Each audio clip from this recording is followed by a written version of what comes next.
Graça e paz, abençoados. Deus fracassou na destruição do templo? Parte 2. É uma pergunta, tá? Deus fracassou na destruição do templo? Parte 2. Então, como falávamos aqui, Deus não trouxe destruição para Jerusalém e para o povo de Israel, né? Vamos provar aqui. Vamos buscar entender tudo isto, pois alguns ensinadores da graça têm tomado essas referências como protesto para condenar a congregação no templo e ensinam dizendo e afirmando que Deus destruiu o templo de Jerusalém nos anos 70. Seria bem contraditório com as atitudes de Jesus em defender o templo, né? Pois defender para depois destruir é bem contraditório, pois apresentar um Deus que levanta motim ou rebelião contra seu próprio templo e povo, levando à morte, é bem contraditório. Nós, o canal Luz da Graça, seguindo o entendimento preterista de alguns irmãos, até já acreditamos e ensinamos como juízo divino o mal acontecido com o povo e com o templo. Mas com os olhos iluminados na palavra, vemos que apesar de todas as profecias falarem e apontarem para este acontecimento, mas não foi Deus que tocou sobre a cidade e o povo de Jerusalém nos anos 70. Como aconteceu com Jó, vamos ler lá no livro de Jó. Vamos ler lá no livro de Jó. Livro de Jó, capítulo 1, no verso 11 e 12. Diz assim: mas estende a tua mão e toca-lhe em tudo que tem, e verás se não blasfema de ti na tua face. E disse o Senhor a Satanás: eis que tudo quanto ele tem está na tua mão, somente contra ele não estenda a tua mão. E Satanás saiu da presença do Senhor. Vemos também em Jó, capítulo 2, no verso 4 ao 7. Diz assim: e então Satanás respondeu ao Senhor e disse: pele por pele, e tudo que o homem tem dará pela sua vida. Estende a tua mão e toca-lhe nos ossos da tua carne, e verás se não blasfema contra ti na tua face. E disse o Senhor a Satanás: eis que ele está na tua mão, porém guarda a tua vida. E então saiu Satanás da presença do Senhor e feriu a Jó com úlceras malignas, desde a planta do pé até o alto da cabeça. Então, abençoados, procura raciocinar, você, meu irmão, minha irmã, diante do relato de Jó, e ver se Deus seria capaz de tocar em Jerusalém e trazer destruição sobre Jerusalém. Seria Deus capaz de trazer destruição sobre o povo e a cidade de Jerusalém? Ora, se Deus aqui demonstra que ele não tem prazer no mal, né? Ele não vive variação de humor como muitos estão ensinando por aí, porque ensinar isso é dizer que foi Deus, né?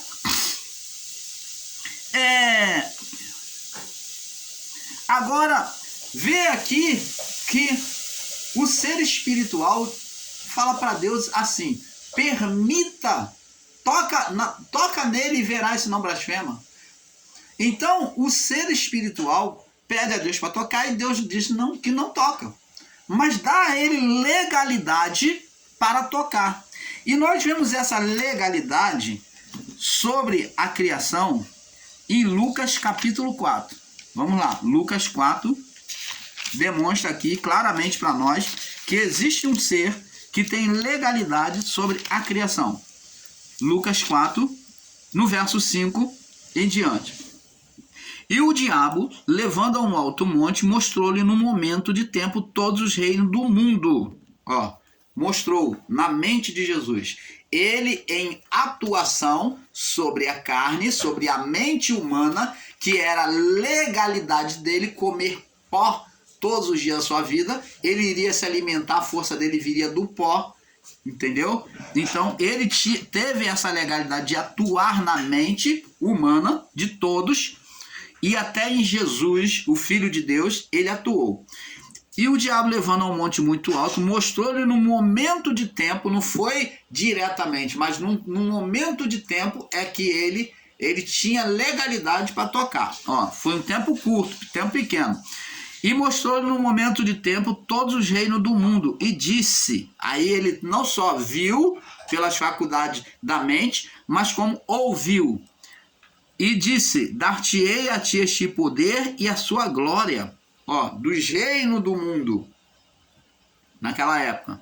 Porque a mim me foi entregue. Opa, quem entregou a ele? Adão entregou a sua mulher.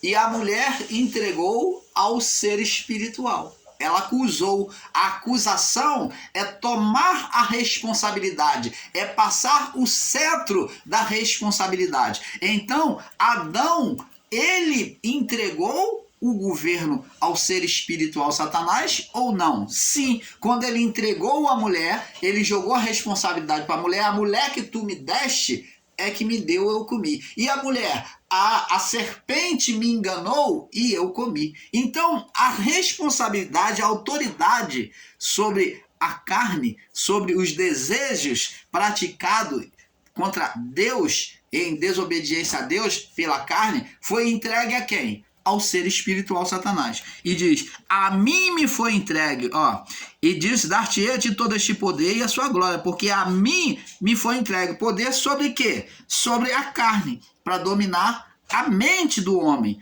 e dou a quem eu quero. Então, pelo poder da mente, ele dominava todos os reinos.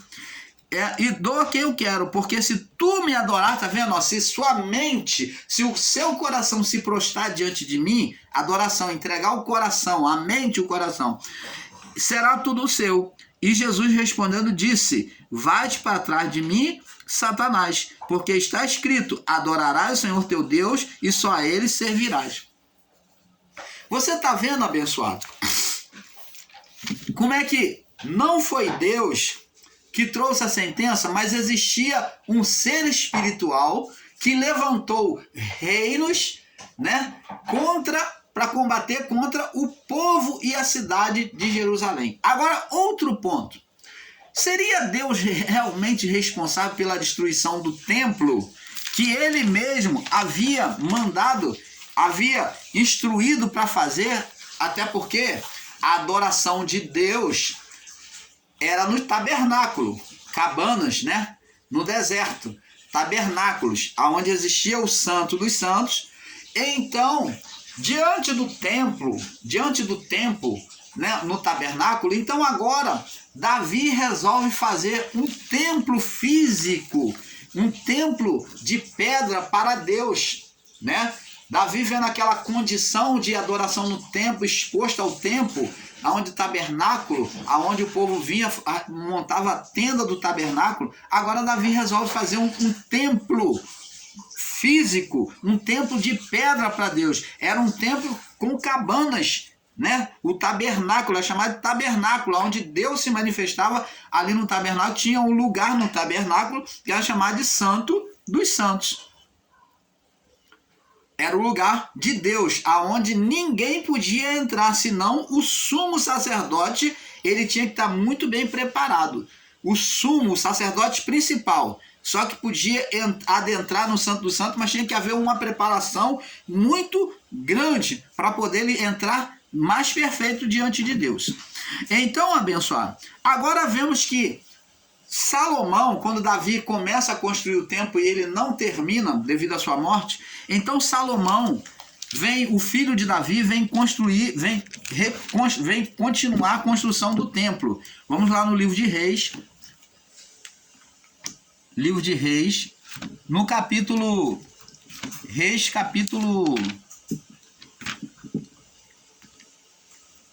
5. Vamos no capítulo 5. 1 Reis, capítulo 5, 7. Ó, vamos ler aqui. no capítulo 5, vamos ler do capítulo 1, do versículo 1, para termos um perfeito entendimento. 1 Reis, capítulo 5, no verso 5, verso 7. Isso, 5, 7. E aconteceu que indo Irão, aconteceu que ouvindo Irão as palavras de Salomão, que muito se alegrou, e disse: bendito seja o Deus, bendito seja hoje o Senhor, que deu a Davi um filho sábio sobre este tão grande povo. Então, falando acerca de Salomão. Agora, o filho de Davi vai construir um templo, né? Que é aqui no capítulo 6, diz assim: e sucedeu que no ano de 480, depois de saírem os filhos de Israel do Egito, no ano 4º do reinado de Salomão sobre Israel, no mês de Give, este é o 2º mês, começou a edificar a casa do Senhor. Então ele começou a reedificar, construir a casa do Senhor, que seu pai havia começado. A casa que o rei Salomão edificou ao Senhor era de 70 côvados de comprimento, de 20 côvados de largura e de 30 côvados de altura. E o pórtico de diante do templo da casa era de 20 côvados de comprimento, segundo a largura da casa, de 10 côvados de largura diante da casa. E fez para a casa janelas de vista estreita, e edificou câmaras junto ao muro da casa, contra as paredes da casa, em redor, tanto do templo como do oráculo, e assim lhe fez câmaras laterais em redor. As câmaras de baixo eram de 5 côvados de largura, e a do meio de 6 côvados de largura, e a terceira de 7 côvados de largura, porque pela parte de fora da casa e em redor fizera encostos, para que as vigas não se apoiassem nas paredes. Então edificava a casa com pedras preparadas, como as trazia e as edificava, de maneira que nem martelo, nem machado, nem nenhum outro instrumento de ferro se ouviu na casa quando edificavam. Você está vendo? Não houve ferramentas de ferro para poder quebrar as pedras. Então as pedras já vinham prontas para poder montar a casa do Senhor. E as portas da câmara do meio estavam ao lado da casa, direito da casa. E por caracóis se subiam a do meio, do meio a terceira. Assim, pois, edificou a casa e acabou, e cobriu a casa com pranchões de tábua de cedro. E também edificou as câmaras em volta de toda a casa, de 5 côvados de altura, e ligou a casa com madeira. Então veio a palavra do Senhor a Salomão, dizendo: quanto a esta casa que tu me edificas, se andares nos meus estatutos, fizeres os meus juízos e guardares todos os meus mandamentos, andando neles, confirmarei para contigo a minha palavra, a qual falei a Davi teu pai. E habitarei no meio dos filhos de Israel, e não desampararei o meu povo de Israel. Então a casa agora serviu como estatuto, o templo feito por Salomão ficou como estatuto perpétuo, uma aliança ali, de que se eles andassem direito, corretamente nas leis do Senhor, que todas as orações que se fizesse ali naquele lugar, naquela casa, seria aceita e ouvida por Deus, que Deus estaria assistindo ali naquela casa. Então nós vemos aqui, abençoados, a representação do templo, o quanto era importante e como a presença de Deus habitaria ali. Ou melhor, habitaria não, se manifestaria ali, não habitar, mas manifestar, de uma certa forma habitar, né? Porque uma hora que eles estivessem presentes clamando a Deus, Deus se manifestaria. Mas a habitação de Deus, a união dos povos ali, só traria a manifestação da presença de Deus. Então, abençoados, nós vemos ali que Jesus, ele mesmo, defendendo o templo, né, o novo templo de Jerusalém, reconstruído por Herodes, que havia sido destruído. Então, agora, na reconstrução do templo por Herodes, Jesus, agora, quando ele viu, entrou num determinado momento no templo e viu os cambistas lá, ele se enfureceu e ele chamou de casa do meu pai, porque vocês fazem desordem na casa do meu pai. Jesus tomou do chicote e lançou sobre os cambistas, derrubando as bancas. Então Jesus chamou de casa do meu pai, casa de manifestação do meu pai. E negar que o templo tinha a sua importância, tinha a manifestação de Deus, é negar a existência do próprio Deus. Então, o templo, ele foi importante. E Deus nunca proibiu ninguém de, como muitos estão ensinando aí em graça, usando o termo dizer que Jesus, ele profetizou, ele anunciou a sentença contra o templo. Jesus nunca anunciou sentença contra o templo. Ensinar assim, amados, ensinar assim é estar no ensino perigoso. Você que ensina dizendo que Jesus, ele condenou a adoração no templo. Você ensinar que Jesus destruiu o templo é você fazer como os fariseus e os saduceus, que entregaram Jesus com falsas acusações. Não só Jesus, como também Estevão, que disseram que Estevão falou contra o templo de Israel, falou contra o templo. Por isso que Estevão foi levado a apedrejar, morrer apedrejado. O templo, ele sempre foi considerado pelos religiosos judeus. E para pegar Jesus, né, ter acusação contra Jesus, eles disseram que Jesus falou contra o templo. Jesus nunca falou contra o templo. Pelo contrário, Jesus defendeu o templo, chamando ele o templo de casa do meu pai. Ele pegou no chicote, ele se indignou contra aquela atitude no templo. Jesus, quando menino, ensinava no templo. Jesus nunca foi contra o templo, como muitos dos ensinadores em graça estão ensinando por aí. Eles estão tomando as mesmas atitudes que os fariseus lançaram a acusação, a falsa acusação contra Jesus e contra Estevão, para poder prender e levar eles à morte. Esses que falam contra o templo, né, dizendo que Jesus trouxe sentença contra o templo, que Jesus trouxe sentença de destruição contra o templo, que foi Deus, esses daí estão sendo como os fariseus, os saduceus, lançando uma falsa acusação contra Jesus e contra Deus. Não foi Deus que destruiu o templo. Jesus, quando falou, olha, vede tudo isto, não ficará ali pedra sobre pedra que não seja derribada. Jesus não estava desejando o mal no templo, mas ele apenas estava agindo como um profeta, profetizando aquilo que haveria de acontecer. Ele estava buscando preservar os discípulos do mal que viria contra Jerusalém. Por isso ele fala, fuja para os montes, os que estiverem embaixo, não desça, os que estiverem no telhado, não desça para baixo.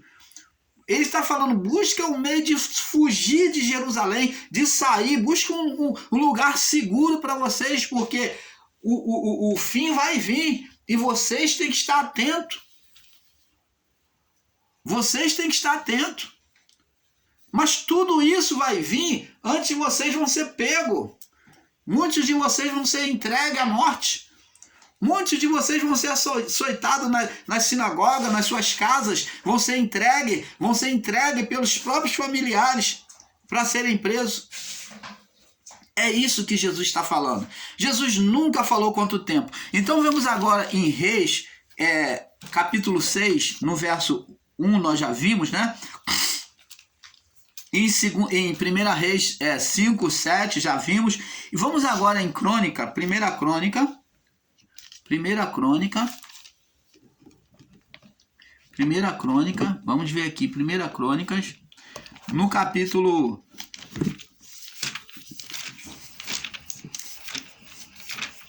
Primeira Crônicas, no capítulo 22.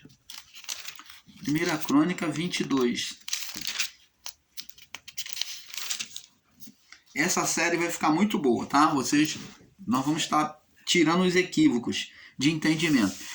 Crônicas 22, no verso 6, diz assim: Então chamou a Salomão, seu filho, e lhe ordenou, Davi falando seu filho. Então chamou a Salomão, seu filho, e lhe ordenou que edificasse uma casa ao Senhor Deus de Israel. E disse Davi a Salomão: Meu filho, quanto a mim, tive meu coração o propósito de edificar uma casa em nome do Senhor meu Deus. Porém veio a minha palavra do Senhor dizendo: Tu derramaste sangue em abundância e fizeste grandes guerras. Não edificarás casa em meu nome, porque muito sangue tens derramado na terra perante mim. Eis que o filho que te há de nascer será homem de repouso, homem mais tranquilo, mais pacífico, porque repouso lhe hei de dar todos os seus de todos os seus inimigos em redor, porquanto Salomão será o seu nome, e paz e descanso lhe darei a Israel nos seus dias. Ele edificará uma casa ao meu nome. Tá vendo? A construção do templo, quem determinou? Deus, que Salomão edificasse, não Davi, porque Davi trazia muito sangue e injustiça nas costas dele. E não me será, ele me será por filho, e me será por filho, e eu lhe serei por pai, e confirmarei o seu trono, e confirmarei o trono do seu reino sobre Israel para sempre.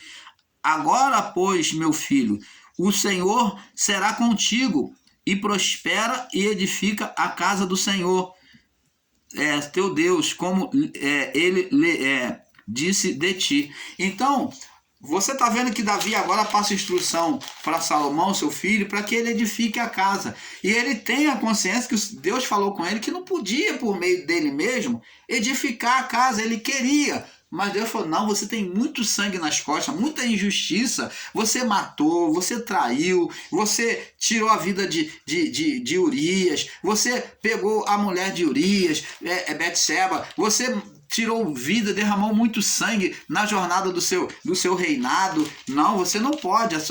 A casa não pode ser construída por um homem que derramou muito sangue. Então, seu filho, Davi, é que vai me trazer essa casa. Ele me será por filho, eu lhe serei por pai, ele me será por filho.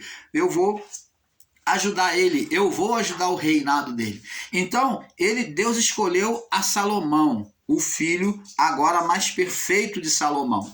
De Davi. Então, abençoado, Deus nunca recusou o templo, lugar de manifestação dele.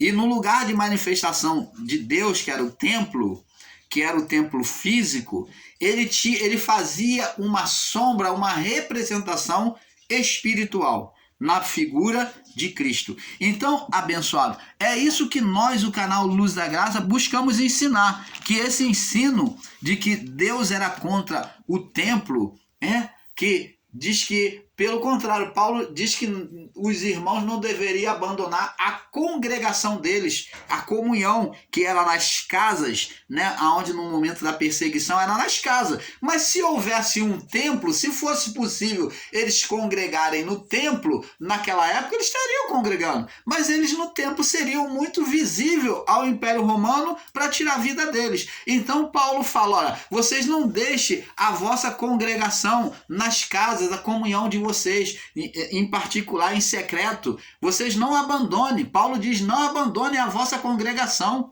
que é agradável a Deus.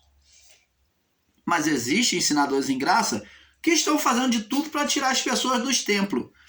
Existe até muitos aí que ensinam e tem o templo, mas eles estão aí querendo tirar as pessoas do templo religioso, condenando o templo religioso. Ô, amados, e por que você tem, então, a sua chamada igreja, que no seu CNPJ, no seu registro, está lá como igreja?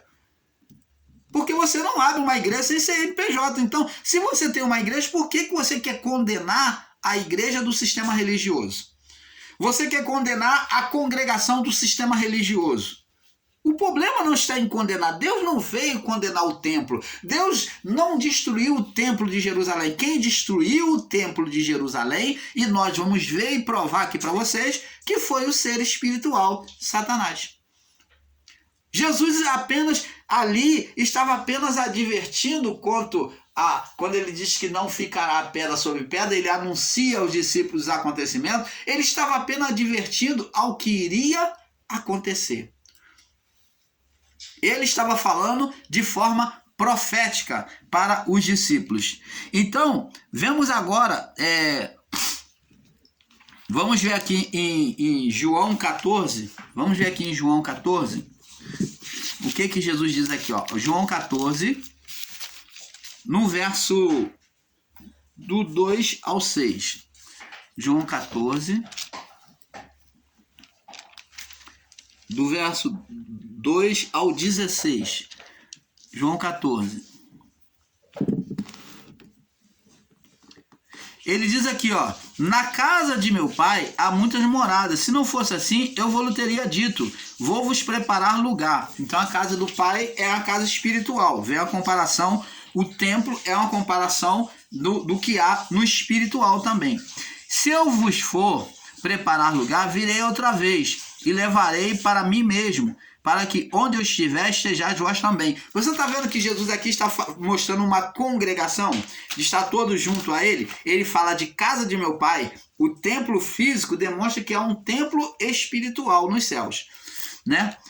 Mesmo vós sabeis para onde eu vou e conheceis o caminho. Disse Tomé, Senhor, não sabemos para onde vais e como poderemos saber o caminho? Jesus disse, eu sou o caminho, a verdade e a vida. Ninguém vem ao Pai senão por mim. Se vós me conheceis a mim, também conhecereis o meu Pai, que desde agora conheceis e o tendes visto.